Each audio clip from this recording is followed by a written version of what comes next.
عنصر آ کے مل جائے جو غیر قرآنی ہو. اس قافلہ سالار کی ذمہ داریاں بڑی دور رس اور گہری ہوتی ہیں سر. اسی لیے تو عمل تضمین میں یہ بات کہی گئی تھی کہ چن چن کے اس طرح سے یہ سواریوں کو اکٹھا کر. یہ اس قسم کی جماعت ہے. اب آگے بات آئی صاحب. میں نے عرض کیا ہے کہ وہ رجز فہجر.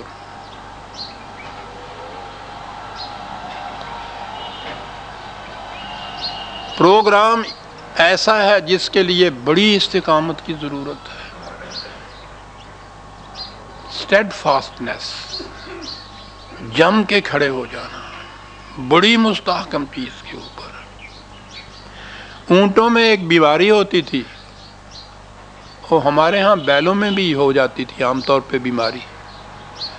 ان کی ٹانگوں میں کمزوری ایسی آ جاتی تھی کہ وہ جھٹکے سے اٹھنے لگتے تھے، ایک دم اٹھا نہیں جاتا تھا، گر پاتے تھے، کمزور ہو جاتے تھے. 2-3 دفعہ جھٹکا لے کے اٹھتے تھے تو پھر بھی وہ ٹانگیں لڑکھڑاتی تھی. ان میں استقامت نہیں ہوتی تھی، کمزوری ہوتی تھی اس قسم کی. رجز اسے کہتے ہیں. کہا کہ یہ دیکھ لینا کہ تمہاری جماعت کے اندر جو لوگ آئیں اس قسم کی نہیں کیفیت ہو، یہاں استقامت کی ضرورت ہوگی. یہ نہ ہو کہ ان کے پائے استقلال میں لغزش آ جائے. اسے بھی دیکھ لے. فاستقم ان الذین قالوا ربنا اللہ ثم استقاموا. جنہوں نے یہ کہہ دیا کہ ہاں رب ہمارا اللہ ہے، اس کے بعد آگے یہ ہے کہ جم کر کھڑے ہو جانا ہے اس کے اوپر. ایسی لڑکھڑاہٹ نہ ٹانگوں میں پیدا ہو جائے. پہلی چیز تو یہی ہے کہ اٹھتے وقت بھی اتنی قوت ہونی چاہیے ٹانگوں کے اندر کہ ایک جھٹکے سے اٹھے. یہ آپ نے ویٹ لفٹر کو دیکھا ہوگا، ٹی وی پہ عام طور پہ یہ نظر آ جاتا ہے.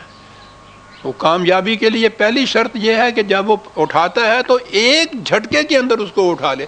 اگر اس کے اندر اس جھٹکے کے اندر ٹانگیں جو ہیں کمزور ہو جائیں تو وہ اٹھا ہی نہیں سکتا. پہلی چیز یہ ہے رجز کی. اور اس کے بعد پھر وہ کھڑا ہو تو کانپے نہیں ٹانگیں. اتنی بڑی استقامت کی ضرورت ہوگی اس پروگرام کی.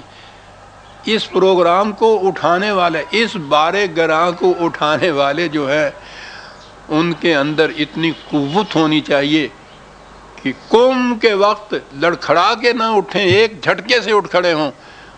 اور اٹھ کھڑے ہونے کے بعد پھر استقامت اتنی ہو ان کے اندر ہو کہ لڑکھڑائیں نہیں، ان کی ٹانگیں کمزور نہیں ہونی چاہیے. جماعت اس قسم کی ہونی چاہیے. وَالرُّجْزَ فَاهْجُرْ.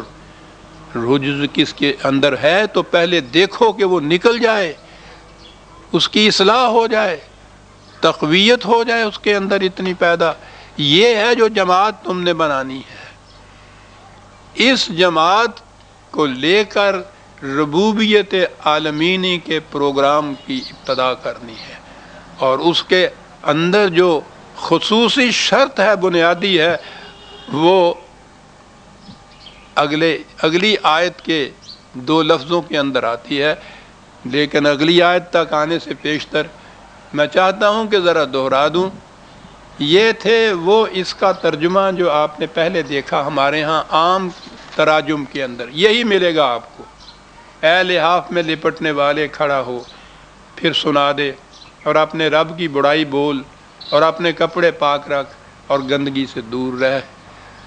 الفاظ کے معانی لغت عرب کے محاورہ عرب کی روح سے میں نے پیش کر دیے. جو غیر مسلم دانشور آج خود جنہوں نے مطالعہ کیا اس تحریک کا، اسلام کا، وہ جس نتیجے پہ پہنچے وہ میں نے بتا دیا. آپ کو معلوم ہے کہ میرا مسلک عمر بھر کا یہ ہے کہ میں نے قرآنی الفاظ کے معانی پہلے اس طرح متعین کیے کہ زمانہ نزول قرآن میں ان کا مفہوم کیا لیا جاتا تھا، اور لغات القرآن مرتب کی، اور اس لغات کی بنیاد پر پھر سارے قرآن کریم کا مفہوم مرتب کیا.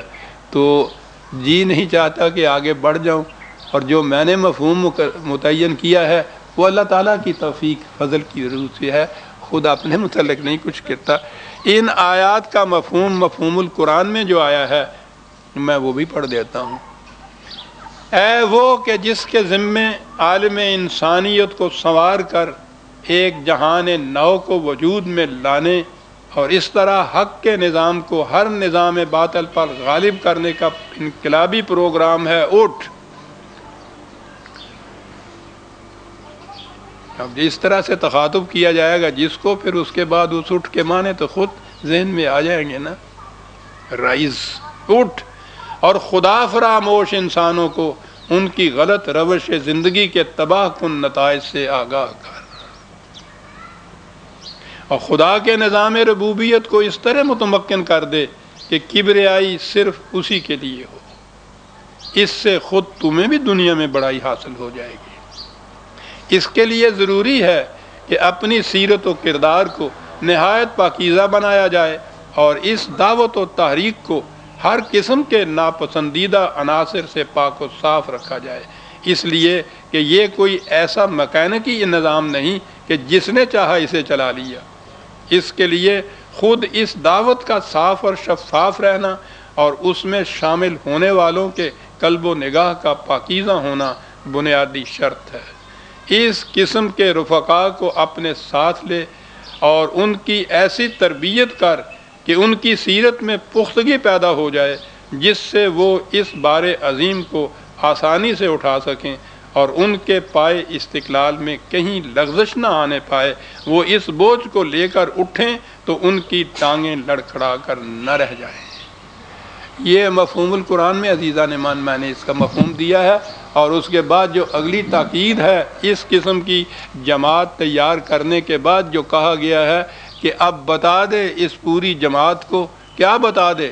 لا تمنن تستکثر، اور یہ پھر آئندہ درس میں ہم لیں گے کہ آج وقت ہو گیا۔ ربنا تقبل منا انک انت العزیز العلیم۔